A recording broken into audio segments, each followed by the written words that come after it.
നബിയുനാ റസൂലുള്ളാഹി തങ്ങൾ പറഞ്ഞ മറുപടി എന്താണ്?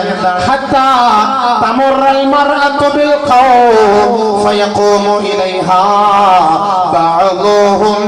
പൂവാലന്മാർ പരസ്യമായി പെണ്ണുങ്ങൾ രംഗത്തേക്ക് കടന്നു വരുമ്പോ അവരെ കയറി പിടിക്കാൻ പൂവാലന്മാർ തയ്യാറാകുമത്രേ.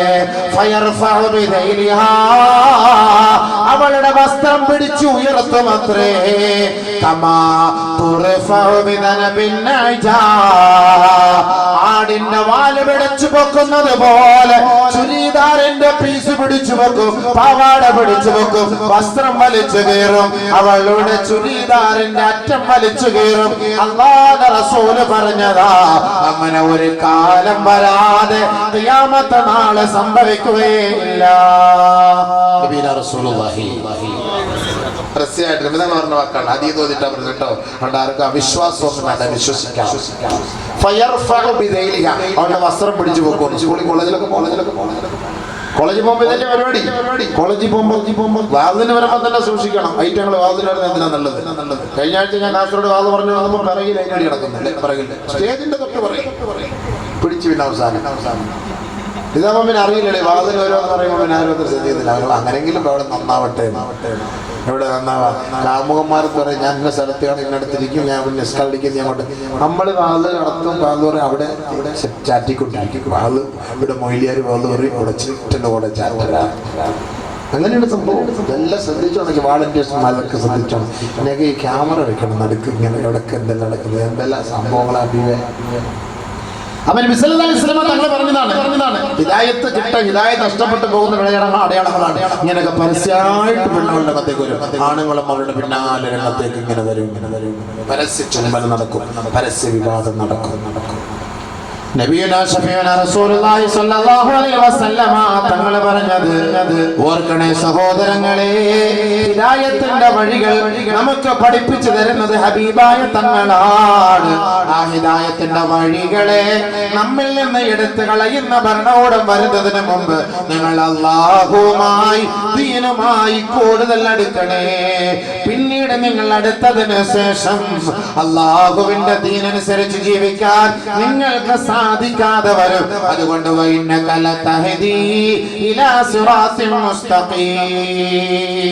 ഹിദായത്തിന്റെ വഴികൾ കാണിച്ചു തരുന്നത് നബിയുനാ റസൂലുള്ളാഹി തങ്ങളാണ്. ആ വഴിയെ വേണമെങ്കിൽ പിടിച്ചോ, പിടിച്ചോ.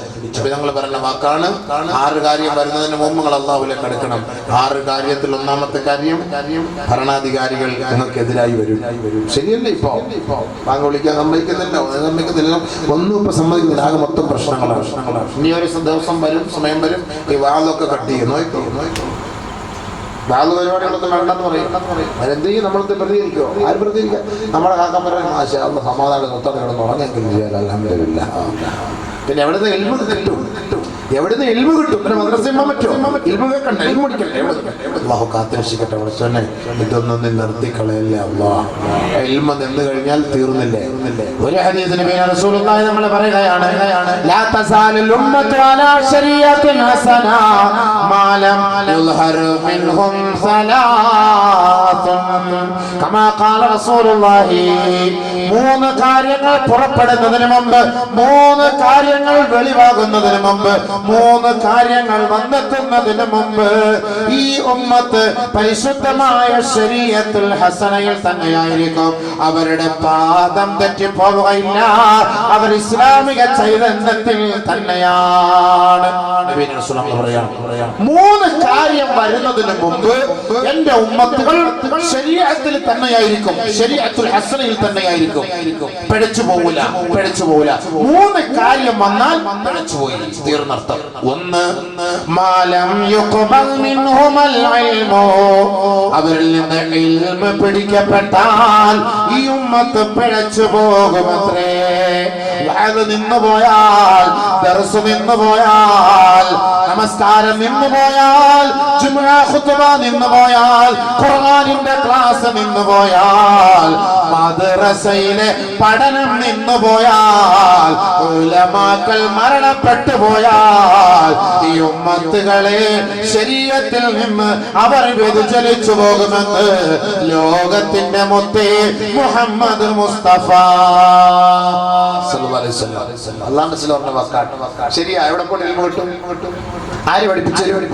ഒരു മസലയ്ക്ക് വേണ്ടി എവിടെ പോകും? നമ്മുടെ മക്കൾക്ക് ദീൻ പഠിപ്പിച്ചു കൊടുക്കാൻ ആരാണ്? ഉലമാക്കളില്ല. ഉലമാക്കൾ മരിച്ചുപോയി, അല്ലെങ്കിൽ ഉലമാക്കളെ പിടിക്കപ്പെട്ടിരിക്കുകയാണ്, അല്ലെങ്കിൽ ഉലമാക്കൾക്ക് ഉപരോധം ഏർപ്പെടുത്തിയിരിക്കുകയാണ്. ഇനി അങ്ങനെയുള്ള ദീനിന്റെ ദഅവത്തുകളൊന്നും പാടില്ല, പ്രബോധനങ്ങളോ പ്രഭാഷണങ്ങളോ ഒന്നും പാടില്ല. അങ്ങനത്തെ ഒരു സാഹചര്യങ്ങളൊക്കെ വന്നു കഴിഞ്ഞാൽ ഈ ഉമ്മത്ത് ശരീഅത്തിൽ നിന്ന് വ്യതിചലിച്ചു പോകും. അത് ഹറാമാണ്, ഇത് ഹറാമെന്ന് പറയാൻ കഴിയില്ല. ഇന്ന് അൽഹംദുലില്ലാഹ് ഈ പാതിരാ വാളിന്റെ പേരിലാണ് ഒരു 60% തെറ്റുകളിൽ നിന്ന് പിടിച്ചു നിൽക്കുന്നത്. ഉറപ്പാണ് ഈ ഒരു നസീഹത്ത് കൂടി, ഈ ഒരു പ്രബോധനം കൂടി നമുക്ക് നഷ്ടപ്പെട്ടു പോയാൽ ഉറപ്പാണ് നമ്മുടെ തെറ്റിലേക്ക് വീണു പോകും. നഊദുബില്ലാഹ്, അല്ലാഹു നമ്മുടെ ഉമ്മത്തിനെ കാത്തുരക്ഷിക്കട്ടെ. കാരണം ഈ പ്രസംഗം കേൾക്കുമെങ്കിലും ആ സമയത്തെങ്കിലും നമുക്കൊരു ഫിക്ർ ഉണ്ടാകും, നാളെ ഒരു വക്കത്തെങ്കിലും നിസ്കരിക്കാനുള്ള മനസ്സുണ്ടാകും. ഇനി ഈ ഒരു ദഅവത്തും കൂടെ നഷ്ടപ്പെട്ടു പോയാൽ പിന്നെന്താ? ശരീഅത്തിൽ നിന്ന് പുറത്തേക്ക് പോകും. നബി തങ്ങൾ പറഞ്ഞ വാക്കാണ്, അബൂബക്കറിന്റെ വാക്കല്ല. അല്ലാഹുവിന്റെ റസൂൽ തങ്ങൾ പറയുകയാണ്, മാലം യുഖബൽ മിൻഹുൽ ഇൽമ പിടിക്കപ്പെട്ട് കഴിഞ്ഞാൽ ഈ ഉമ്മത്ത് ശരീഅത്തിൽ നിന്ന് പുറത്തു പോകും. 2 വയക്സുറു ഫീഹിം വലദുൽ ഖിൻസീർ, ജാരസന്താനങ്ങൾ അധികരിച്ചാൽ ഈ ഉമ്മത്ത് ശരീഅത്തിൽ നിന്ന് പുറത്തു പോകുമത്രേ. ജാരസന്താനം, വ്യഭിചാരത്തിന്റെ മക്കൾ ഇഷ്ടം പോലെ വ്യഭിചാരം നടക്കണ്ട്, നമ്മളിതൊന്നും അറിയത്തില്ല. പിന്നെ ഈ കാമുകന്മാർ ഒളിച്ചോടുമല്ലോ. മുസ്ലിങ്ങൾ ആണ്, മുസ്ലിങ്ങളല്ലാത്തവരൊക്കെ ഒളിച്ചോടും.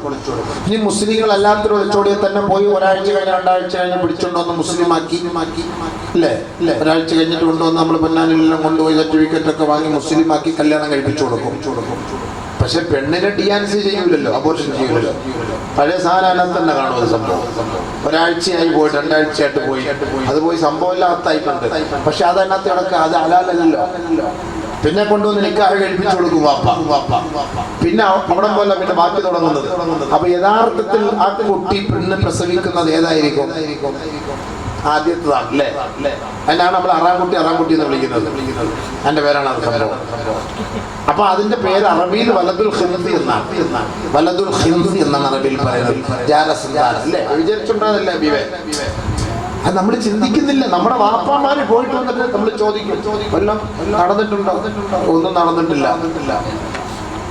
അവർ കിടക്കുമല്ലായിരുന്നോ? ഇവിടെ നടക്കുന്ന അവര് പറഞ്ഞ സത്യമോ കള്ളത്തരമല്ല, നടന്നില്ലല്ലോ. ബഹുമാനമുള്ള സഹോദരങ്ങൾ, നമ്മൾ ചിന്തിക്കണം.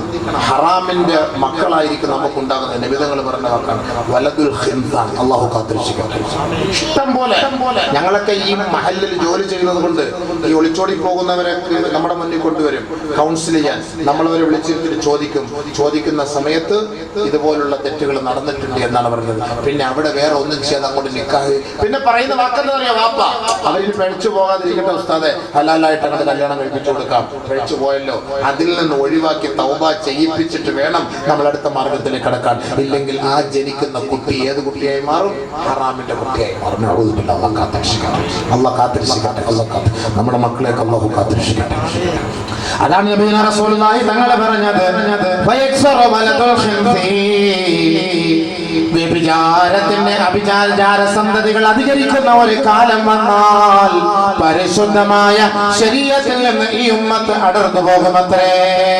അവര് ദീന് കേൾക്കാൻ താല്പര്യമുണ്ടാവുകയില്ല, അവർക്ക് ഇസ്ലാമിനോട് പ്രതിബദ്ധതയില്ല, അവർക്ക് ഇസ്ലാമിന് ശരീഅത്തോട് താല്പര്യമില്ല, അവര് ദീനീ ബോധത്തോട് യാതൊരു ഇഷ്ടവുമില്ല. അവര് പിഴച്ചുകൊണ്ടിരിക്കും. നഊദുബില്ലാഹ്, അല്ലാഹു നമ്മുടെ ഉമ്മത്തിനെ കാക്കട്ടെ. ഇങ്ങനെ ഒരു സാഹചര്യം വന്നാൽ ശരീഅത്തുൽ ഹസനത്തിൽ നിന്ന് ഈ ഉമ്മത്ത് പുറകോട്ട് പോകുമത്രേ. മൂന്നാമത് നബിയുനാ റസൂലുള്ളാഹി സ്വല്ലല്ലാഹു അലൈഹി വസല്ലമ തങ്ങൾ പറയുകയാണ്, വയസ്റു ഫീ വയദ്ഹുറു ഫീ അസ്സഖാറൂൻ. സഖാറൂൻ ഈ നാട്ടിൽ പ്രത്യക്ഷപ്പെട്ടാൽ, സഖാറൂൻ എന്ന് പറയുന്ന ഒരു വിഭാഗം ഈ നാട്ടിൽ വെളിപ്പെട്ടാൽ ഈ ഉമ്മത്ത് ശരീഅത്തുൽ ദീനിൽ നിന്ന് പുറത്തു പോകുമത്രേ. ഖാലൂ യാ റസൂലല്ലാഹ്, അല്ലാഹുവിന്റെ റസൂലേ, വമാ സഖാറൂൻ, ഈ സഖാറൂൻ എന്ന് പറഞ്ഞാൽ എന്താണ് നബിയേ? നബിയുനാ റസൂലുള്ളാഹി തങ്ങൾ പറയുകയാണ്, യകൂനൂന ഫീ ആഖിരി സമാൻ, ആഖിറ സമാനിൽ ഒരു വിഭാഗം ആളുകൾ ഉണ്ടാകുമത്രേ യകൂനു തകൂനു തഹയ്യതുഹും ഇദാ തലഖൂ അവരുടെ അഭിസംബോധനകളും അവരുടെ അഭിവാദനങ്ങളും അവർ പരസ്പരം കണ്ടുമുട്ടിയാൽ അത്തലാഉനു അവർ അനാവശ്യ അശ്ലീലമായ വാക്കുകളും ശാപത്തിന്റെ വാക്കുകളും കൊണ്ടാണ് അവർ പരസ്പരം അഭിസംബോധന ചെയ്യുക എന്ന് നബിയുനാ റസൂലുള്ളാഹി. കൂട്ടുകാരാണ് നമ്മളിപ്പോ കണ്ടാൽ അസ്സലാമു അലൈക്കും, കൈ കൊടുത്താൽ അസ്സലാമു അലൈക്കും, അസ്സലാമു അലൈക്കും, എന്താണ് ഈ വിശേഷം, സുഖല്ലേ അളിയ, എന്തൊക്കെയുണ്ട് വിശേഷം, ഫോൺ വിളിച്ചാലും അങ്ങനെയൊക്കെ തന്നെയാണ് നമ്മൾ സാധാരണഗതിയിൽ പറയുക. പക്ഷെ ഒരു കാലഘട്ടം വരും, അന്ന് നമ്മുടെ സുഹൃത്തുക്കളെ കാണുമ്പോ നമ്മള് ഡാഷ് അളിയ എത്ര നേരാണ് എന്നെ കൊണ്ട് വിളിക്കുന്നത്, ഇവിടെ വിളിച്ചിട്ട് ഡാഷ് ഡാഷ് നമ്മൾ നിങ്ങളൊക്കെ പൂരിപ്പിച്ചോണം നാടൻ ഭാഷ. അങ്ങനെ സ്നേഹത്തോടെയാണ് അളിയന്മാർ 2, 3, 4, 5 പേര് കൂട്ടുകാർ ഒരുമിച്ച് യാത്ര ചെയ്യുമ്പോൾ ചീത്ത വിളിച്ചുകൊണ്ടാണ് പരസ്പരം സംസാരിക്കുന്നത്, ചീത്ത വിളിച്ചുകൊണ്ടാണ് അഭിസംബോധന ചെയ്യുന്നത്. ഒരാളെ ഫോൺ വിളിച്ചെടുത്തില്ലെങ്കിൽ പണ്ടാരക്കാലം പണ്ടാരടങ്ങാൻ പോയി തൊലയാൻ എവിടെയായിരുന്നു, എത്ര നേരം കൊണ്ട് ഞാൻ വിളിക്കുന്നു, കൂട്ടുകാരാ ചുമ്മാ തമാശക്ക് പറഞ്ഞോക്കാം, അളിയ ഞാൻ ഉറങ്ങിപ്പോയി, നീ അറിഞ്ഞില്ല, പിന്നെ 2 പേര് സന്തോഷമായിട്ട് ബൈക്കിൽ കയറി. മക്കളെ വിളിക്കും തള്ള മോനെ എവിടെടാ നിന്നെ കളിച്ചിട്ടില്ല, കളിക്കുന്നുണ്ടല്ലോ ഒടുക്കത്തെ കളി, അവസാനത്തെ കളിയിലെ പണ്ടാരക്കാലം അവനെ വിളിക്കുന്നത്. ഉമ്മ സ്വന്തം മകനെ പ്രാവുകയാണ്, സ്വന്തം മകൻ നമ്മുടെ ചെറിയ കളിച്ചുകൊണ്ടിരിക്കുന്നു, വിളിച്ചിട്ട് വന്നില്ല, മകളെ ഉമ്മ പ്രാവുകയാണ്. അത് ശപിക്കപ്പെടുന്ന നബിതങ്ങൾ പറഞ്ഞ വാക്കാണ്.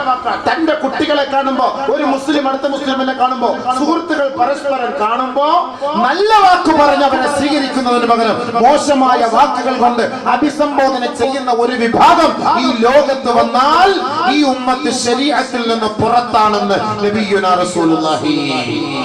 അല്ലാഹു കാത്തിരക്ഷിക്കട്ടെ. ഇതൊക്കെ നടക്കുന്നില്ല. ഈ 3 ഞാൻ പറഞ്ഞ വെറുതെയാണോ? തിരുവനന്തപുരം ജില്ലയിലൊക്കെ തള്ളേ എന്ന് വിളിക്കോടെ തുടങ്ങുന്നത്. തള്ളേ നീ എവിടെ ആയിരുന്നല്ലോ, അങ്ങനെ എത്ര തിരുവനന്തപുരം ജില്ലയിലൊക്കെ വിളിക്കുന്നവരെയാണ്. നമ്മുടെ ഇവിടെയൊക്കെ ചീത്തയും വിളിക്കും. എത്ര ഞാൻ നേരിട്ട് കേട്ടിട്ടുള്ള നമ്മുടെ സുഹൃത്തുക്കൾ അളിയ എന്ന് വിളിക്കുന്ന കൂട്ടത്തിൽ മറ്റേ നമ്മൾ ചേർത്ത് വിളിക്കും. അങ്ങനെ വിളിക്കരുത്, അങ്ങനെ വിളിച്ചാൽ ഖിയാമത്തിന്റെ അടയാളമാണ്. അപ്പൊ ഞാൻ പറഞ്ഞു വന്നത് ഇൽമ പിടിക്കപ്പെട്ടു കഴിഞ്ഞാൽ പോയില്ല. അതുകൊണ്ടാണ് റസൂലുള്ളാഹി തങ്ങളാണ് ഹിദായത്തിന്റെ വഴി നമുക്ക് പഠിപ്പിച്ചു തന്നത്. അതുകൊണ്ട് ഹിദായത്ത് കിട്ടാനുള്ള രണ്ടാമത്തെ വഴി നബിയുനാ റസൂലുള്ളാഹി. ഹിദായത്ത് കിട്ടാനുള്ള മൂന്നാമത്തെ വഴി ഏതാണ്? ഇന്ന ഹാദൽ ഖുർആൻ യഹ്ദീ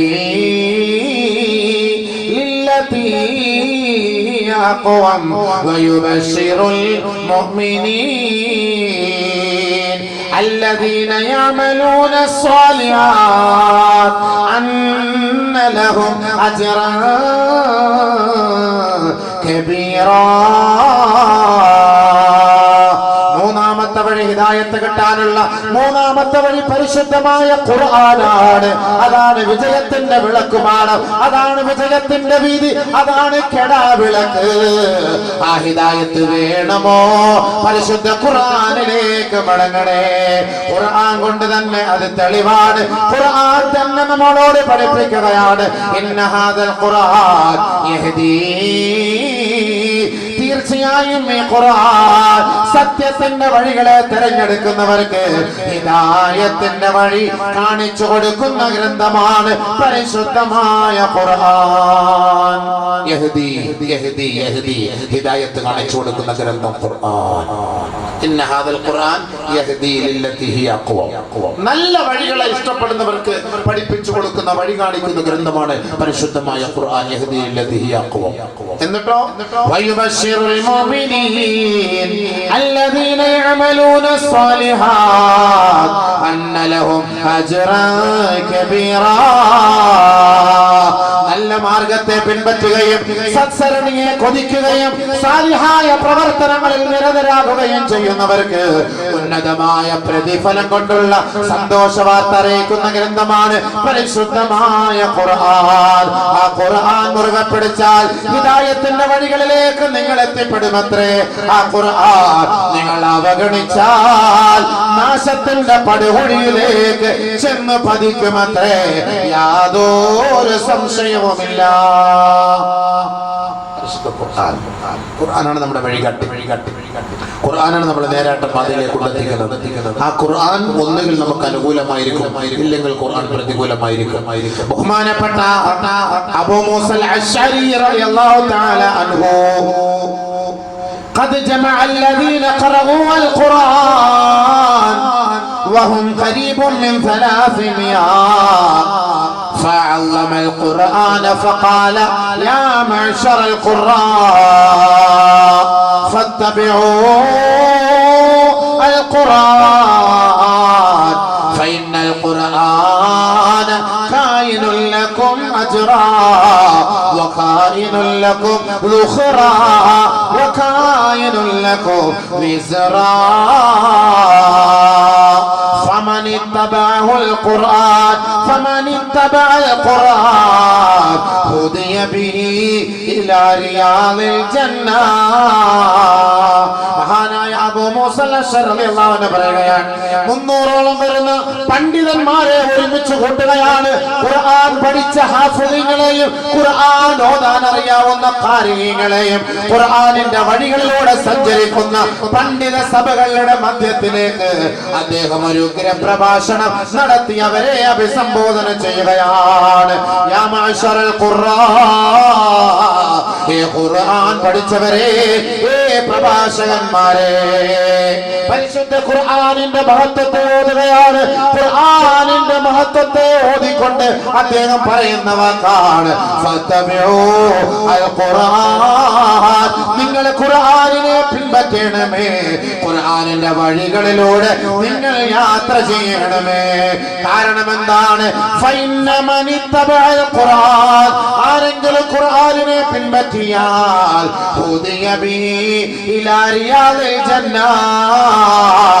ആ ഖുർആൻ നിങ്ങളെ സ്വർഗത്തിന്റെ പൂന്തോപ്പിലേക്ക് വഴി കാണിച്ചു തരുമത്രേ, കൈക്ക് പിടിച്ചു കൊണ്ടുപോകുമത്രേ. ഹിദായത്തിന്റെ മാർഗത്തിലേക്ക് നിങ്ങളെ നയിക്കുന്ന ഒരേ ഒരു ഗ്രന്ഥം അത് ലോകത്തിലുണ്ടെങ്കിൽ അത് ഖുർആനാണ്. ഖുർആനാണ് മാത്രമല്ല, ഫൈനൽ ഖുർആന കായിനുൽ ലക്കും അജ്റാ, ഈ ഖുർആൻ നിങ്ങൾക്ക് കൂലി വാങ്ങി തരുന്ന ഗ്രന്ഥമാണ്. വകായിനുൽ ലക്കും ദുഖ്റാ, നിങ്ങൾ മരിച്ചുപോയി മണ്ണറയിലേക്ക് നിങ്ങളുടെ മയ്യത്തറയ്ക്ക് വെച്ച് എല്ലാവരും നിന്റെ ഖബറിന് മീതെ മണ്ണ് വാരിയിട്ട് മടങ്ങിപ്പോയാൽ കായിനുൽ ലക്കും ദുഖ്റാ, നാളെ ആഖിറത്തിൽ ഒരു നിക്ഷേപ സമ്പത്താണ് ഈ ഖുർആൻ. ഇത് രണ്ടും നിങ്ങൾക്ക് ലഭിച്ചില്ലയോ? കായിനുൽ ലക്കും വിസ്റാ, ഈ ഖുർആൻ നിങ്ങൾക്ക് നാളെ ഒരു ഭാരമായിരിക്കും. ആ ഖുർആൻ നിങ്ങൾക്കെതിരെ ശപിക്കുമത്രേ, എതിരെ റബ്ബിന്റെ കോടതിയിൽ നിങ്ങൾക്കെതിരെ അല്ലാഹുവിനോട് വാദപ്രതിവാദം നടത്തുമത്രേ. ഈ ഖുർആൻ നിങ്ങൾക്ക് നാളെ ഒരു നാശമാകും. ബഹുമാനപ്പെട്ട അബൂ മൂസ അശ്അരി റളിയല്ലാഹു തആല അൻഹു പറയുകയാണ്, ഒന്നുകിൽ ഖുർആൻ അനുകൂലമായിരിക്കും നാളെ ആഖിറത്തിൽ. ഖുർആൻ നാളെ ആഖിറത്തിൽ പറയും, അല്ലാഹുവേ, ഇവന്റെ രാത്രി മുഴുവനും ഇവന്റെ ഉറക്കം ഇളപ്പിച്ചത്, ഉറക്കം ഒഴിവാക്കിച്ചത് ഞാനാണ്. ഖുർആൻ ഓതിക്കൊണ്ടിരിക്കുന്നു. പകലിൽ ഇവന്റെ ഹറാമായ പ്രവൃത്തികളിൽ നിന്നും ഇവനെ ഞാൻ സംരക്ഷിച്ചത് ഞാനാണ്. ഖുർആൻ ഓതിയിട്ട് ആ വഴികളിലൂടെ സഞ്ചരിക്കും. ഹറാമായത് തിന്നരുത് എന്ന് ഖുർആൻ പറയുമ്പോൾ അവൻ തിന്നൂല, ഹറാമായത് കാണരുത് എന്ന് ഖുർആൻ പറയുമ്പോൾ അവൻ കാണൂല, ഹറാമായത് ചെയ്യരുത് എന്ന് ഖുർആൻ പറയുമ്പോൾ അവനത് ചെയ്യൂല. അപ്പൊ ആ ഖുർആൻ ഓതുമ്പോൾ ആ വഴികളിലൂടെ അവനെ ഞാൻ സഞ്ചരിപ്പിച്ചു. അതുകൊണ്ട് എന്റെ കാര്യത്തിൽ അവനെ ഒന്ന് രക്ഷപ്പെടുത്തണം, അവനെ ഒന്ന് സഹായിക്കണം, അവനെ ഒന്ന് ശുപാർശ ചെയ്യും. ഞങ്ങൾ ശുപാർശ ചെയ്യുന്നു, അവനെ നീ ഒന്ന് രക്ഷപ്പെടുത്തണം. ഖുർആൻ ശുപാർശ ചെയ്ത് ഇവനെ സ്വർഗത്തിലെത്തിക്കും. ഇത് രണ്ടും നടന്നില്ല എങ്കിൽ ഈ ഖുർആൻ നമുക്കെതിരെ നാളെ ശാപപ്രാർത്ഥനയുമായിട്ട് വരും. അല്ലാഹ് പടച്ചവനെ, അവന്റെ പള്ളിയിൽ 9 വർഷം ഞാൻ ഇരുന്നു അലമാരിയിൽ, 90 വർഷം ഞാൻ ഇരുന്നു അലമാരിയിൽ, 60 വർഷം ഞാൻ ഇരുന്നു അലമാരിയിൽ, 30 വർഷം ഞാൻ ഇരുന്നു അലമാരിയിൽ. എന്നെ ഇവ ഓതിയിട്ടില്ല, എന്നെ ഒന്ന് തുറന്നു നോക്കിയിട്ടില്ല പടച്ചവനെ. അവന് വയസ്സ് 65 പടച്ചവനെ. ഒരിക്കൽ പോലും എന്റെ മുഴുവൻ സൂറത്തുകളും ആയത്തുകളും ഇവൻ ജീവിതത്തിൽ കണ്ടിട്ടില്ല പടച്ചവനെ. അതുകൊണ്ട് വെറുതെ ഒരു നോക്കുകുത്തിയ പോലെ, ഒരു കാഴ്ച വസ്തു പോലെ കേവലം ഷോക്കേസിൽ സൂക്ഷിക്കപ്പെട്ട ഒരു ഗ്രന്ഥമായി ഞാൻ മാറിയല്ല. അതുകൊണ്ട് അവനെ പിടിക്കണം പടച്ചവനെ. ബഹുമാനപ്പെട്ട അബൂ മൂസ അശ്അരി പറയുകയാണ്, ഖുർആൻ ആരെയാണോ പിൻപറ്റുന്നത്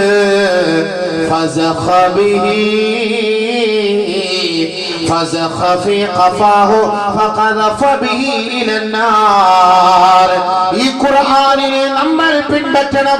മറിച്ച് ഖുർആൻ നമ്മളെ പിൻപറ്റിയാൽ നമ്മുടെ പുറകിൽ നിന്ന് ഖുർആൻ നമ്മളെ തള്ളി തള്ളി നരകത്തിന്റെ വക്കിലേക്ക് കൊണ്ടു നിർത്തുമത്രേ.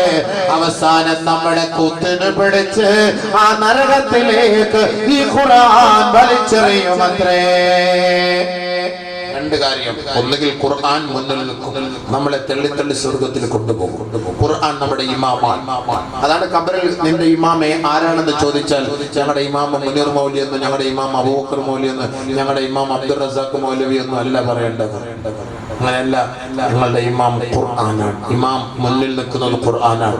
ആ ഖുർആനിൽ വായിക്കുന്നത് കേട്ടിട്ട് ഞങ്ങൾ അമൽ ചെയ്യുന്നു. ഖുർആൻ ഓതുമ്പോഴും നമ്മൾ മുന്നിൽ നിർത്തിയിട്ടല്ലേ ഓതുക? ഖുർആൻ മുന്നിൽ വെച്ചിട്ടല്ലേ ഓതുക? ഇങ്ങനെ വെച്ചിട്ട് ആരെങ്കിലും ഖുർആൻ ഓതുക? ഖുർആൻ മുന്നിൽ നിർത്തിയിട്ടല്ലേ ഓതുക? അതാണ് ഇമാം. നമ്മുടെ ഇമാം എന്ന് പറഞ്ഞാൽ അർത്ഥം എന്താ? മുന്നിൽ നിൽക്കുന്ന ആളെന്നാണ്. അല്ലാതെ അമാമഹു, അവന്റെ മുന്നിൽ നിൽക്കുന്ന ആൾക്ക് ഇമാം എന്ന് പറയുന്നത്. അതാണ് ഇമാം എന്ന് പറയുന്നതിന്റെ വാക്ക്. അപ്പൊ ഖുർആൻ നമ്മുടെ മുന്നിൽ വെച്ചിട്ട് ഓതുന്നത്, നമ്മൾ പിറകിലിരിക്കുകയാണ്. അപ്പൊ മുന്നിലിരുന്ന് ഓതുമ്പോൾ അതനുസരിച്ച് ഞാൻ പ്രവർത്തിക്കണം. ഇനി അതല്ല, ഈ ഖുർആൻ മുന്നിൽ നിൽക്കാതെ ഖുർആൻ പിന്നിലാണെങ്കിലോ നിന്നെ തള്ളി തള്ളി തള്ളി തള്ളി ഈ ഖുർആൻ കൊണ്ടുപോയി നരകത്തിന്റെ കുണ്ടിച്ചാലിൽ തന്നെ കൊണ്ടുപോയി തള്ളിയിടും. അതാണ് ഈ പറഞ്ഞ ആശയം. ഒരു ഹദീസ് നബിയുനാ ശഫീഉനാ റസൂലുള്ളാഹി തങ്ങൾ പറയുകയാണ്, ബഹുമാനപ്പെട്ട അബൂ അബ്ദുല്ലാഹി ഇബ്നു മസ്ഊദ് റളിയല്ലാഹു അൻഹു റിപ്പോർട്ട് ചെയ്യുന്ന ഹദീസാണ്. അൽ ഖുർആൻ ശാഫിഉൻ മുശഫഉൻ മാഹിലുൻ മുസദ്ദഖുൻ. തീർച്ചയായും ഈ ഖുർആൻ ഒന്നുകിൽ നമുക്ക് അനുകൂലമായി സാക്ഷ്യം വഹിക്കുന്ന ഗ്രന്ഥമാണ്, ഇല്ലെങ്കിൽ പ്രതികൂലമായി റബ്ബിന്റെ മുന്നിൽ പരാതി പറയുന്ന ഗ്രന്ഥമാണ്. ഫമൻ ജഅലഹു അമാമഹു, ആരെങ്കിലും ആ ഖുർആനിനെ ഇമാമായി മുന്നിൽ നിർത്തിയാൽ ഖാദഹു ഇലൽ ജന്ന, ആ ഖുർആൻ അവനെ വലിച്ചുകൊണ്ട് സ്വർഗത്തിലെത്തിക്കുമത്രേ. മറിച്ച് ആരെങ്കിലും ആ ഖുർആനിനെ മഅ്മൂമാക്കി പുറകിൽ നിർത്തിയിട്ട് നാം ഖുർആനിന്റെ ഇമാമായി മുന്നിൽ നിന്നാൽ സാഖഹു ഇലന്നാർ, ആ ഖുർആൻ നമ്മളെ വലിച്ചു തള്ളി നരകത്തിലേക്ക് കൊണ്ടിടുമത്രേ.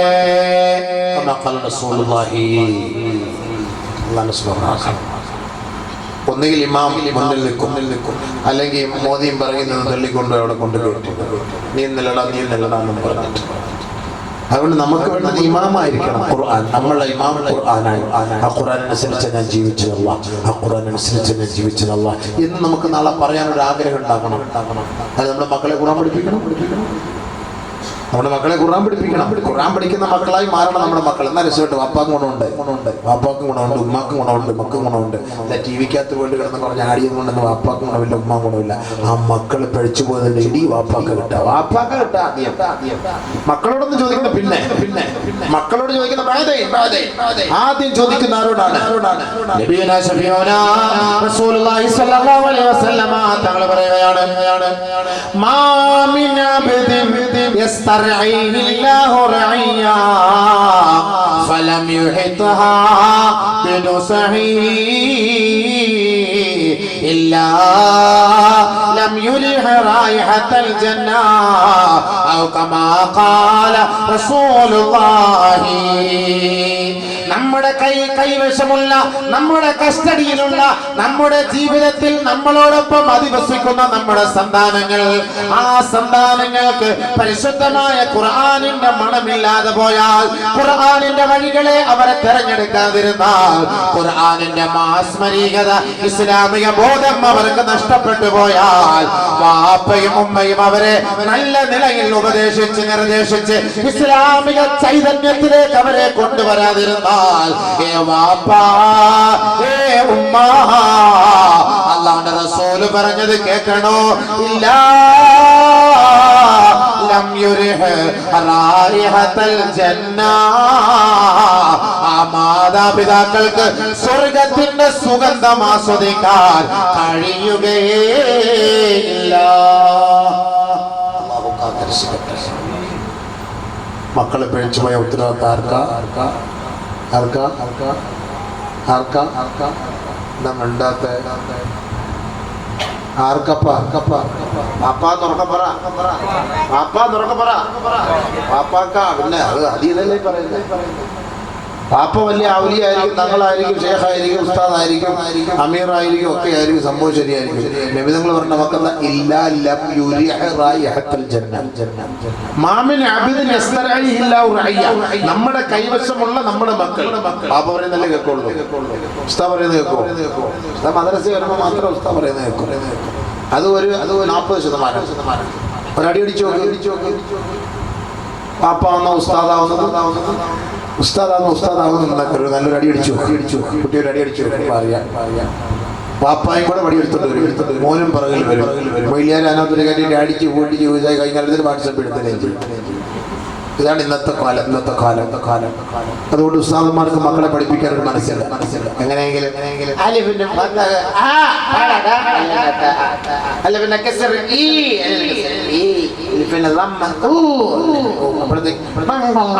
ഫോൺ വരും, എടുത്തോണ്ട് അപ്പുറത്ത് പഠിപ്പിക്കാണ്ടിരിക്കുക 10 മിനിറ്റ് അങ്ങനെ പോയി എല്ലാം കൂടെ രാവിലെ ഒരു 42 മിനിറ്റ് സമയം. ഈ 42 മിനിറ്റ് സമയത്തിൽ 17 മിനിറ്റ് ഫോണിൽ പോയിട്ട് ചിലവാക്കും. ഒരു 12 മിനിറ്റ് വാട്സപ്പ് തിരിക്കാൻ വേണ്ടി നമ്മൾ ചിലവാക്കും. പിന്നെ കുട്ടികൾ വരുന്ന സമയത്ത്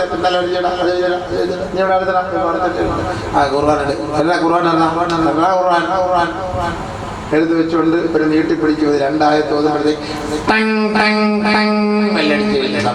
അതിന് ബാക്കി നാളെ നാളെ പറഞ്ഞ കേട്ടോ ഇറങ്ങാതെ പോലെ ഉസ്താദിനൊരു ആത്മാർത്ഥത. ആ പറച്ചിൽ കേട്ട വിചാരിക്കും ഉസ്താദ് ആദ്യം വരുന്നത് ഇവിടെ.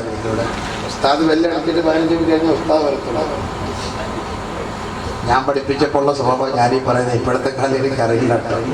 ഇപ്പൊ മദ്രസയിലൊന്നും ഞാനില്ല, ഞാൻ പഠിപ്പിക്കുമ്പോൾ ഇങ്ങനെ പറഞ്ഞിട്ട് കാര്യമില്ല.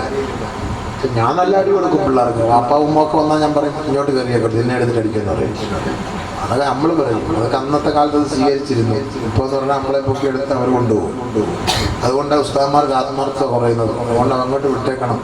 ഒരായത്ത് ഓതാൻ വേണ്ടി അടിക്കുന്നത്. അടിക്കട്ടെ കുട്ടികൾ പള്ളിക്കുടിത്തി പോയിട്ട് കണ്ടവരെ കഴുതി ഇടിക്കുന്നില്ല. ഇപ്പോൾ ചോദിക്കാൻ പറ്റുന്നുണ്ട്. അത് ഉസ്താദില്ലൊരു അടിച്ചത് ആയത്ത് ഓതാൻ വേണ്ടിയിട്ടല്ലേ. അടിക്കട്ടെ. എന്നെയൊക്കെ ഉസ്താദ് ഇടിക്കുകയായിരുന്നു. ഇടിച്ച് തമിഴ്നാട് ഉസ്താദില്ല. ഞാൻ നാട്ടിൽ ഇവിടുത്തേക്ക് നമ്മുടെ സിറാജ് വസീബുദ്ദീനൊക്കെ ഉണ്ടാകുന്നില്ല. ഇടി ഇങ്ങനെ ഇടിക്കും. 12 വയസ്സിൽ 10 വയസ്സിൽ ഓതാൻ പോയി. അന്ന് ഇടി കിട്ടുമോ എന്ന് ആലോചിച്ചു. ഇങ്ങനെ ഇവിടെയൊക്കെ മുഴച്ചു ഭയങ്കര വിഷമമായിരിക്കും. അപ്പം മുതിർന്ന 2-3 കുട്ടികളുണ്ട്. അവർ പറഞ്ഞാലും ഒരടവെടുക്കണം മക്കളെ. ഒരു ഉസ്താദ് ഒരു ഇടി ഇടിക്കുമ്പോഴത്തേക്ക് അതൊക്കെ അറിയണം. പുസ്തകം വിട്ടിട്ട് പോകും. അത് കിട്ടിയ പോലെ അടവ് ഫസ്റ്റ് പരിപാടിയായി. ഇടിയെ കുറേ അല്ലെങ്കിൽ 3-4-5 ഇടിയെ ഇടിക്കുമെന്ന് നമ്മൾ തലക്കൂടെ മഴിച്ചു പോകും. 2 ഇടി ഇടിക്കുമ്പോഴത്തേക്ക് കറണ്ട് ഉസ്താദ് നമ്മളെ കൊണ്ട് കിടത്തി വെള്ളമൊക്കെ തരും. വെള്ളം കുറേ നാട് ഉസ്താദൊക്കെ അറിയുമ്പോൾ അടിച്ചിട്ട് അള്ളാഹു മഫ്ഫൂർ ഉസ്താദ് മരിച്ചുപോയി. പുറത്തു കൊടുക്കട്ടെ. അള്ളാഹു മഗ്ഫിറത്തും റഹ്മത്ത് കൊടുക്കട്ടെ. വന്നകാലം അത്ര ഇടിച്ചൊക്കെ പഠിപ്പിച്ചുകൊണ്ടല്ലേ ഇപ്പോൾ നിങ്ങളുടെ മുന്നിൽ വന്ന് 2 ഇൽമു പറയാൻ പറ്റും. മയ്യത്തിങ്കരക്കാർ ഞങ്ങൾ 10-27 പേരുണ്ടായിരുന്നു. അവസാനം ഞാനും 2 പേരേ ഉള്ളായിരുന്നു. മയ്യത്തിങ്കര 40 ബാക്കി എല്ലാം കൂടി. എല്ലാവരും ഓടി. ചില ആൾക്കാരൊക്കെ അവിടെ ഇവിടെയൊക്കെ പോയി പഠിച്ചവരുണ്ട്. ചില ആൾക്കാരൊക്കെ ഇപ്പോൾ കച്ചവടമൊക്കെ ആയിട്ട് കഴിഞ്ഞു കൂടുന്നവരൊക്കെ ഉണ്ട്. നമ്മളോടൊക്കെ പഠിച്ചവരാണ്. ആ റസാഖ് സുഖമില്ല കിടക്കുന്ന അല്ലാഹു അവന് ആഫിയത്ത് കൊടുക്കട്ടെ. പാവം വർഷങ്ങളായി വല്ലാത്ത അവസ്ഥയിലേക്ക് ശരിയാണ്. അള്ളാഹു ജീവിത ഖൈറാണെങ്കിൽ അള്ളാഹു എന്നെയും ജീവിപ്പിക്കുക റഹ്മാനെ. മരണമാണ് ഖൈറെങ്കിൽ ഈമാനോടെ മരിപ്പിക്കുക റഹ്മാനെ. വിഷമിപ്പിക്കാതെ മറ്റുള്ളവർക്ക് ഒരു ബുദ്ധിമുട്ടും പ്രയാസങ്ങളുണ്ടാകാതെ നല്ലൊരു പയ്യനായിരുന്നു. എന്തോ അള്ളാഹുവിൻ്റെ പരീക്ഷണങ്ങളാണ്. ഇപ്പോൾ സ്വർഗം കിട്ടുമല്ലോ. അള്ളാഹു നമുക്കെല്ലാം സ്വർഗം നൽകുമാറാകട്ടെ.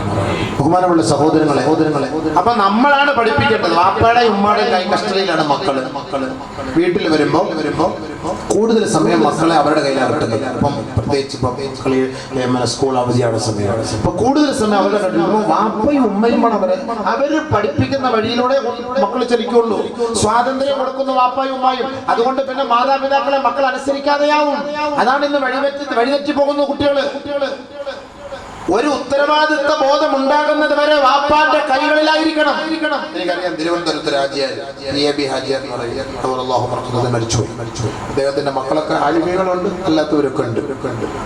എനിക്ക് ഇപ്പോഴും ഓർമ്മയുണ്ട്, ഒരു മകന്റെ കല്യാണ ദിവസം, കല്യാണത്തിന്റെ അന്നത്തെ ദിവസം അദ്ദേഹം മക്കളെ അന്ന് ടേപ്പാ, സാധാരണ പാട്ടൊക്കെ ടേപ്പാണ്. അപ്പൊ കൂട്ടുകാരൊക്കെ വന്നപ്പോ എന്തോ ഒരു മുറിയിൽ രാവിലെ എന്തോ ഒരു പാട്ടിട്ട് കേട്ടോണ്ട് വാപ്പ ഇത് സൗണ്ട് കേട്ടു കയറി വന്നു. ആ ടേപ്പ് എടുത്ത് അങ്ങനെ തന്നെ തറയിൽ ഒറ്റയേറി അടിച്ചു.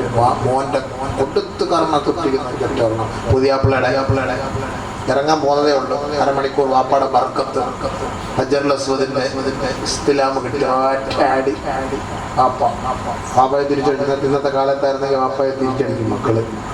അതാണ് മക്കളൊക്കെ നല്ല നിലയിൽ ആലിമ്യങ്ങളായി ആബിദ്യങ്ങളായി. നമ്മുടെ മക്കളെ നമുക്കടിക്കാൻ അവകാശമില്ലേ? നമുക്ക് അവരെ സ്വാതന്ത്ര്യം ഉണ്ടല്ലോ, നമുക്ക് അവരെ കൈകാര്യം ചെയ്യാൻ സ്വാതന്ത്ര്യം നമുക്കുണ്ട്. നമ്മൾ വാപ്പ പറയാതെ ആര് വാപ്പ മനസ്സിലാക്കി കൊടുക്കാതെ എല്ലാ സ്വാതന്ത്ര്യം കൊടുത്തിട്ട് എവിടെയെങ്കിലും പോയി കുടുങ്ങുമ്പോൾ പിന്നെ കിടന്ന് വാപ്പ തപ്പത്തൊക്കെ അടിച്ചിട്ട് കാര്യമില്ല. അത് കുടുങ്ങുന്നതിന് മുമ്പ് നമ്മൾ അവരെ സൂക്ഷിക്കണം. അതാണ് വേണ്ടത്, അതാണ് ആദ്യം വേണ്ടത്. അതാദ്യം പഠിക്കും. അതുകൊണ്ടാണ് റസൂലുള്ളാഹി തങ്ങൾ പറഞ്ഞത്, നാളെ റബ്ബിന്റെ കോടതിയിൽ മാതാപിതാക്കളോട് ചോദിക്കുമത്രേ. എന്താണ് ചോദിക്കുന്നത്? അന്നിന്റെ മക്കളെ നിങ്ങൾ എന്ത് ഇൽമാണ് നിങ്ങൾ പഠിപ്പിച്ചത്? മാദാ തബ്തഹു വമാദാ അല്ലംതഹു. ചോദിക്കുന്ന ആളെ എന്താ പഠിപ്പിച്ചത്? എന്റെ മകനെ നീ എന്താ പഠിപ്പിച്ചത്? നാളെ അള്ളാന്റെ കൂടെ നമ്മൾ കയറി നിൽക്കണം. എന്ത് മര്യാദയാ മോനെ പഠിപ്പിച്ചത്? എന്ത് ഇൽമാണ് മോനെ പഠിപ്പിച്ചത്? മറുപടി പറ. إن الله سبحانه وتعالى يسأل الوالد قبل أن يسأل الولد يوم القيامة. മക്കളോട് മാതാപിതാക്കളോട് കാണിച്ച ക്രൂരതകളെ കുറിച്ചും പീഡനങ്ങളെ കുറിച്ചും മക്കളോട് ചോദിക്കുന്നതിന് മുമ്പേ മാതാപിതാക്കളോട് മക്കളെ കുറിച്ച് ചോദിക്കുമത്രേ. ആദ്യം വാപ്പായി ഉമ്മായി മറുപടി പറയണം, പിന്നെ ആ വാപ്പായി അടിച്ചതിനും വാപ്പ പറഞ്ഞതനുസരിക്കാത്തതിനൊക്കെ മക്കളോട് ചോദിക്കുന്നത്. ആദ്യം മാതാപിതാക്കൾ മറുപടി പറയണം. അപ്പോൾ വാപ്പാക്ക് പറയാൻ കഴിയണം, എന്റെ മകൻ ആലിമായിരുന്നു അല്ലാഹ്, എന്റെ മകൻ ഹാഫിളായിരുന്നു അല്ലാഹ്, എന്റെ മകൻ ഒരു ആബിദായിരുന്നു അല്ലാഹ്. വാപ്പായും ഉമ്മായുമായ ഞങ്ങളെ അനുസരിച്ച് ഞങ്ങളുടെ പാദം പിൻപറ്റി മുന്നോട്ട് പോയവനാണ് അല്ലാഹ് എന്ന് പറയുന്ന മാതാപിതാക്കളാണെങ്കിൽ ആ മാതാപിതാക്കളുടെ തലയിൽ അല്ലാഹു സുബ്ഹാനഹു വ തആല താജുൽ വഖാർ, ഗാംഭീര്യത്തിന്റെ കിരീടം അല്ലാഹു അണിയിച്ചു കൊടുക്കുമത്രേ.